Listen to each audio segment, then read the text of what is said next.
This next presentation uses systems thinking tools to examine the U.S. food system, and in fact, the food system we find in most of the industrial world.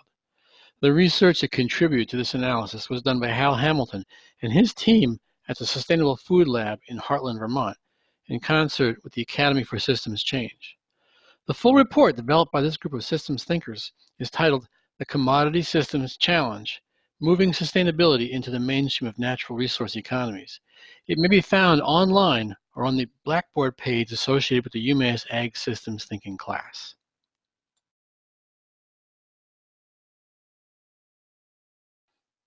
Although many of us would like to believe that the local food system is a vital and vibrant part of the U.S. economy, in fact, less than 1% of farm products in the U.S. are sold directly from farmer to consumer. Roadside stands, farmers markets, CSAs, and the like.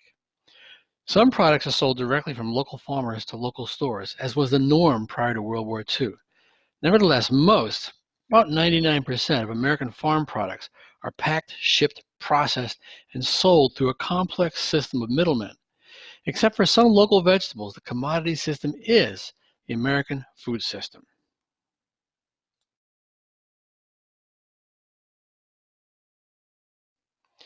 In the next short video, people on the street were asked to describe the food system.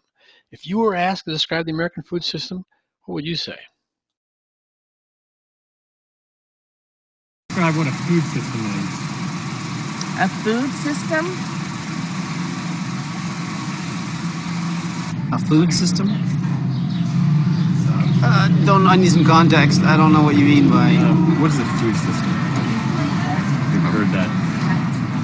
Correct. Or... No. How do you feel about America's food system? I told you we were ignorant.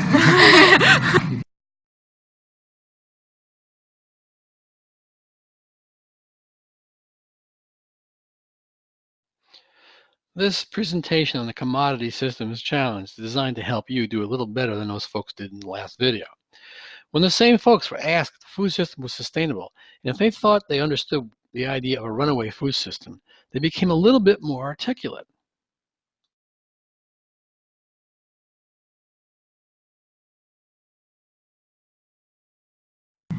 Yeah.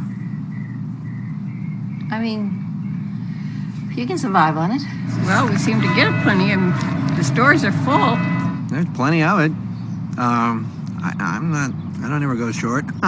So it seems like we're doing a good job. I'm able to get good food in America. I try not to think about it too much because I want to be able to enjoy what I eat. Honestly, it's one of those things you just don't think about. A food system. A food system would go all the way from all the components that you need for production, all the way to getting it to a person. It'd be huge.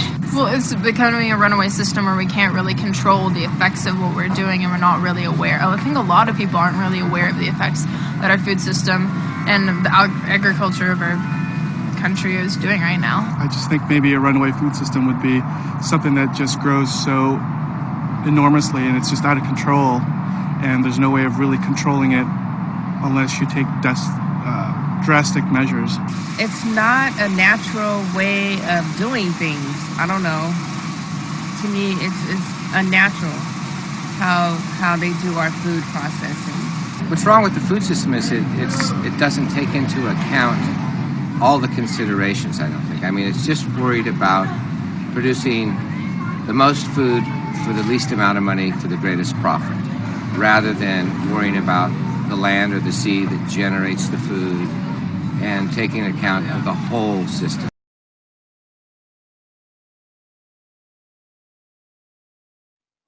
All right, now let's see if we can describe the U.S. food system. The first thing to note is that most food is sold as a commodity. That is, it's become standardized, which means similar products are all substitutable, like potatoes are just potatoes or just potatoes. And the only useful competitive advantage one producer has over another is price. The bottom line is the lowest price of a commodity always gets the sale.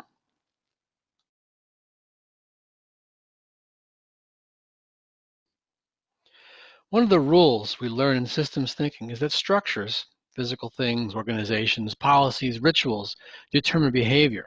That is, the way people act is influenced by the structures we find in our lives. We recycle only when we can find a recycling bin, for example. This begins to explain why good people can do bad things in certain situations. The commodity system represents a set of structures in human society which we have created that affect our collective behavior as consumers.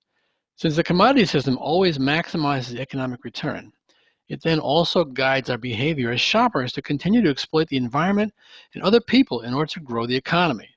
The sustainability triangle in the bottom right-hand corner shows how the financial bottom line dominates the concern for environmental issues and social justice. In fact, it's probably a good short-term business practice to exploit the environment and people to make money. We can't change this system until we understand how the commodity system works.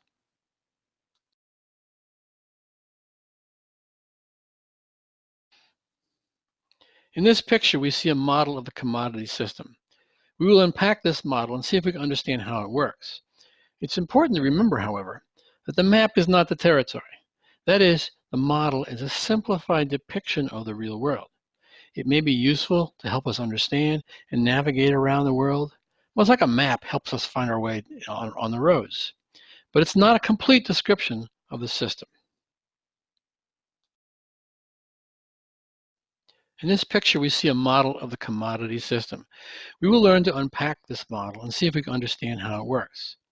It's important to remember, however, that the map is not the territory. That is, the model is a simplified depiction of the real world, not the world itself. It may be useful and help us understand the real world. Much like if we were traveling in South America, we might want a map. Well, this model will give us an understanding of how to travel around and navigate the commodity system.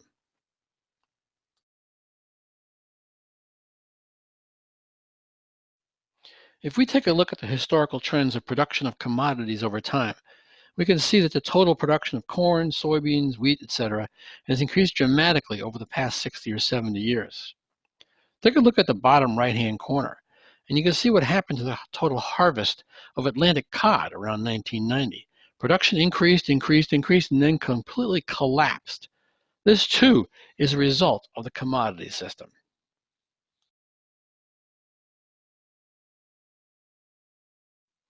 The second characteristic of commodity system is that as production goes up, price goes down. We see this in, again, soybeans, corn, wheat, etc. Increases in production drops price over time.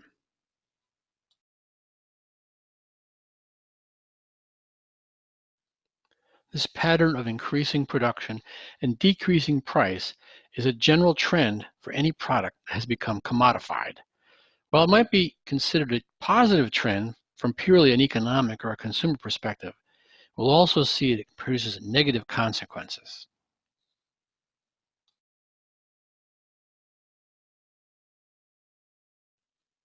Okay, let's take a look at the commodity system itself. To understand it, we'll first examine three general forces. A is the capital growth loop. This drives an ever-increasing reinvestment in production capacity. B is the efficiency boosting loop, which demands that successful producers continue to invest in all the latest technologies. And C is the demand growth loop, which forces producers to continue to pursue strategies that increase demand for their product.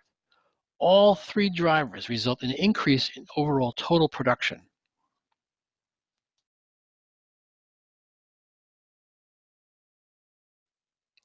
First, we'll take a look at the capital growth loop. Let's read this, starting with total production. As total production increases, total profit increases. You see an S on the arrow between total production and total profit because they move in the same direction. That is, as total production increases, total profit increases. As total profit increases, reinvestment in new technologies will increase, moving in the same direction. Reinvestment in new technologies like big fishing boats and bigger tractors and more land will then increase capacity, which also increases production. This reinforcing feedback loop works inexorably to increase total production.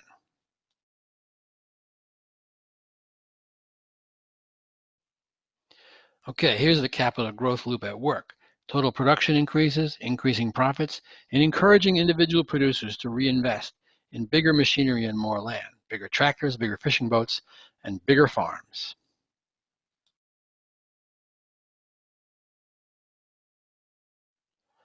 And the result in all this investment is more corn, more wheat, more sugar, more potatoes, more capacity, increasing production.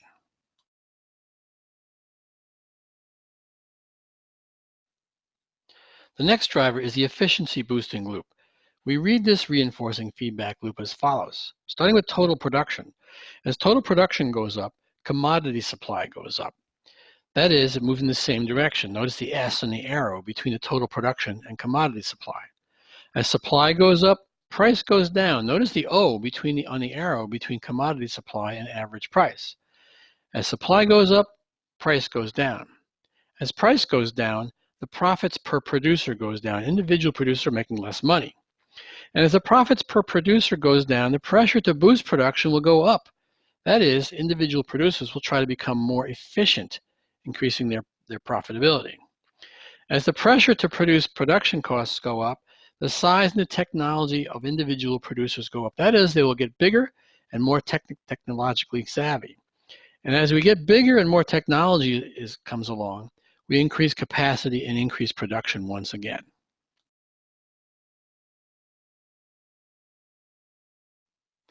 The other thing that happens in this driver is that as size and technology go up, the profits for those producers who invest in size and technology also goes up, moves in the same direction. Notice the S. This next loop is a balancing feedback loop. B means balancing. Any loop with an odd number of O arrows, opposite arrows, will be balancing. A 1, 3, 5, 7 O's will indicate you have a balancing loop. Anyone who fails to invest in size and technology will not be able to compete at the current price and will go out of business. So, if your neighbor invests in a bigger tractor or genetically modified corn, for example, you have to do so as well to keep up.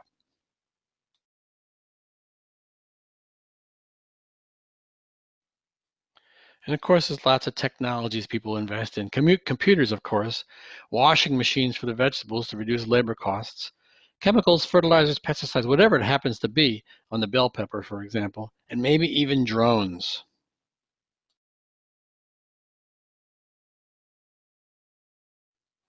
Once upon a time, almonds were harvested by hand. Today, we use something called almond tree shaker. This dries up production and drives down price. I'm going to show you a picture of it in a minute, but I'm really not convinced that farmers would invest in such obnoxious and noisy machines if they didn't have to keep up with their neighbors. Check out this video coming up.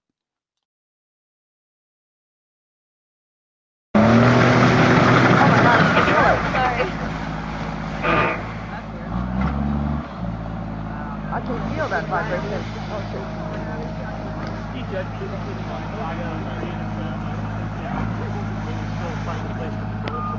Oh no, this is, I have a film camera.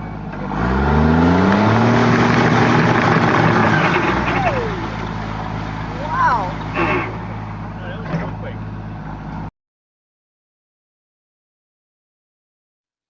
So more technology means more production per unit cost. That's efficiency.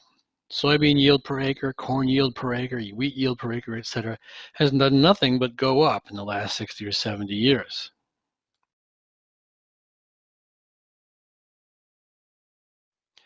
The efficiency boosting loop is perceived by some farmers as a treadmill because once they get on, they can't get off, even if they wanted to. If their neighbor invests in some new technology, they have to stay even. And who benefits? Well, those companies that sell those technologies benefit the most.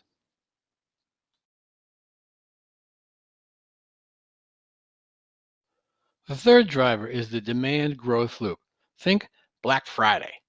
Whenever something goes on sale at the mall, people come in hordes. As prices go down, sale prices for example, demand goes up. Sometimes to the point where people get crushed as mad herds of shoppers run each other over trying to buy more cheap stuff.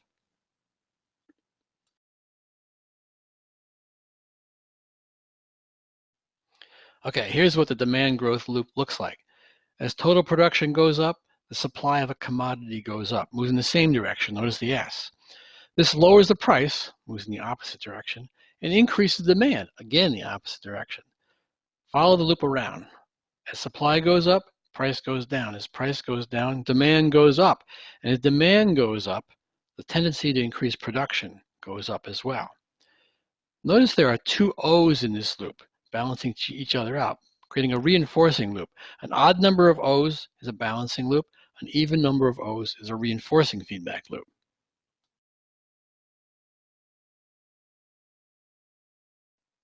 The other thing that happens in the demand loop is that as the supplies of certain commodities go up, the government may intervene to expand markets, depending on how many political lobbyists you have working in Washington. For example, efforts to open up new markets overseas is an attempt to increase demand. And at home, the government might actually purchase excess dairy products like cheese and give it to the public schools, again, to expand markets and keep prices stable. Follow this loop around. As total production goes up, supply goes up. As supply goes up, the pressure to expand markets goes up. And as the pressure to expand markets is successful, demand will go up, increasing total production again.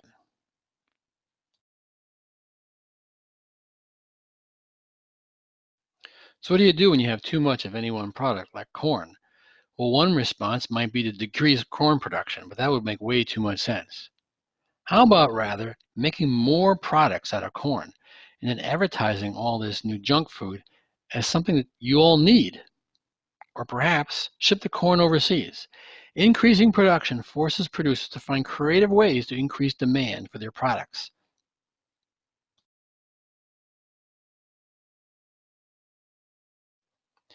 Now let's put all three of these drivers together and see what you got. See if you can follow the arrows around, starting with total production. Follow each one to the next arrow and see how it works, all forcing the system in one direction: increased production and decreased price.